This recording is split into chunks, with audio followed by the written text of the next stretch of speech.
Hey everyone, it's Craig Campbell from Pastor Craig's Vintage Cards. This is part number 31 of my NFL hybrid set build from 1970 through 1973. Every player that had a card issued between 73 and 73, you're going to have one card in this set. And again, a lot of these cards are from my childhood collection, so they're kind of near and dear to me, and I've just really enjoyed putting this set together, and I'm having a blast making these videos talking about them. And just been a lot of fun, and just continue to enjoy it. And we're in the H's. I mean, so we've got a ways to go yet, because this is all being done alphabetically. And we're going to start off up here with Jim Hill and my beloved Green Bay Packers.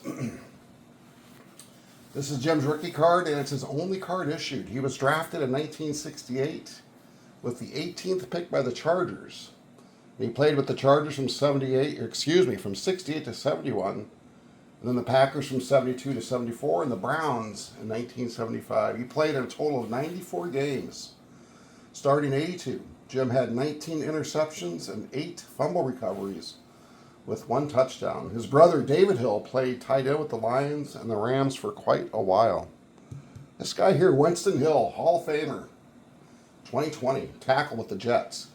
His rookie card is a 1965 Topps. He had cards issued from 66 and 67, and then from 72 to 76.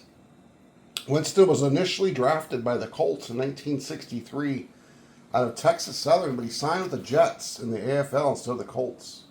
He made 174 straight starts at left tackle. 174 straight starts, protecting Joe Namath and opening holes for Emerson Boozer, Matt Snell, and John Riggins. He was an AFL All-Star from 64 to 69, and an NFL Pro Bowler from 70 to 73. Winston played with the Rams for 3 games. He didn't start any of them in 1977, and then he retired. He was a Super Bowl III winner with the Jets. He suited up for 198 total in games, and he started 179, and very deserving of his Hall of Fame induction in 2020. Next over here we got Jerry Hillenbrand. It's his last card. His rookie card's a 1962 Topps. He had cards from 65 to 66, and then this 1970. He was drafted by the Giants with the 13th pick, but due to military obligations, he missed the 1962 season. He played from 63 to 66, starting 32 games. He spent 67 with the Cardinals and then finished his career with the Steelers in 68 through 70. He suited up in 99 games, starting in 56. He finished with 14 interceptions and 5 fumble recoveries for 3 touchdowns. Down here we got Roy Hilton, Colts. This is his last card. He was a defensive end. His rookie card's a 1969 Topps. Then he had the 1970 card, and then this 1973. He was drafted in 1965 with pick number 210. He played primarily on special teams in 65 and 66, but then in 1967 he became a starter, and he played as a starter as a defensive end until 1973.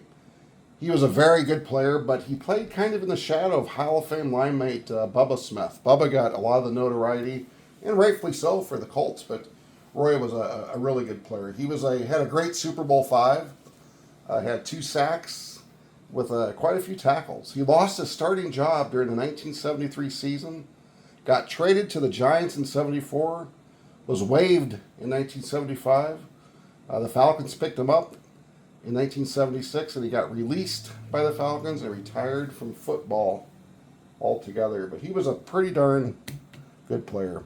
We got Glenn Ray Hines, 1971 Topps card, offensive lineman. His rookie card is 1970. And he had cards issued from 71 through 73. Glenn was drafted by the Oilers of the AFL in 1965 out of Arkansas with the 10th overall pick. He played with the Oilers from 66 to 70, the Saints 71 through 72, and the Steelers in 1973. During his college years, Glenn was a consensus All-American in 1965 and was a member of the national championship team in 1964. He was a 2-time AFL All-Star player, a very accomplished pass blocker, and he's been named to the all-time Oilers team. He suited up in 112 games, starting 106. And Glenn became very disillusioned over his football career, and he rarely talked about his career. He just, when he retired, he just kind of let it go. He was diagnosed with CTE, chronic traumatic brain injury, and when he died in 2019, Boston University did an autopsy. They showed he suffered from stage 4 of the CTE, which is the most severe stage. The NFL sadly rejected all claims by the family for medical care and treatment, which is just really sucks, because the NFL's got so much money, and guys like this, they paid the price to make the league what it is, and they suffered tremendously, and he was one of them, and that's probably why he was quite disillusioned over his career. Over here we got Chuck Hinton, defensive tackle with the Steelers. A 1970 card. It's his only card. And he was drafted by the Steelers with the 17th pick way back in 1962. He played for the Steelers from 64 to 70. The Jets in 71, the Colts in 72. He was a strong run stopper on the defensive line. Played in 123 games. Started 103. Had 2 interceptions and 7 fumble recoveries, scoring 2 touchdowns in his career. And everything I've read about him, he was a solid run stopper. Down here on the bottom, we've got Fred Hoagland, the Browns, a center. This is his rookie card. He also had a card issued in 73. He was drafted out of the University of Pittsburgh in 1966 with the 93rd pick by the Browns. He played for the Browns from 66 to 72. The Colts in 73, the Oilers in 74 and 75, and then the Seahawks, the expansion team Seahawks in 76. He suited up for 142 games, starting 89. He started all 14 games from 67 through 70. He was a position coach from 1978 to 2001. Man, that's a long time. With 4 different teams, he was a Super Bowl winner with the Colts in Super Bowl 21 and Super Bowl 25. And he was on the Patriots staff that lost to my great Green Bay Packer team in Super Bowl 31. But way to go, Fred Hoagland. Had a nice playing career, then was a coach for quite a while. Dick Hoak, running back. Steelers, this is his last card. His rookie card was a 1966 Philadelphia. And he had cards issued between 69 and 70. He was drafted in 1961 with the 90th pick. Dick grew up outside of Pittsburgh and played at Penn State. And then with the Steelers, he was a player from 61 to 70. And then he was a coach from 72 to 2006. A running back coach. He was a Pro Bowler in 68, led the team in rushing 3 different times. Dick retired as the Steelers' number 2 rusher, amassing 5,400 yards from scrimmage with 33 touchdowns. He played in 135 games starting 81. Dick retired in 2007 with 45 years with the Steelers as a player and coach. 45 years. Dick in 2017 was in the inaugural class of the Pittsburgh Hall of Fame. Yeah, I would say so. Dick Hoak. Pittsburgh man through and through. And then we got Vern Holland. His rookie card, 1973.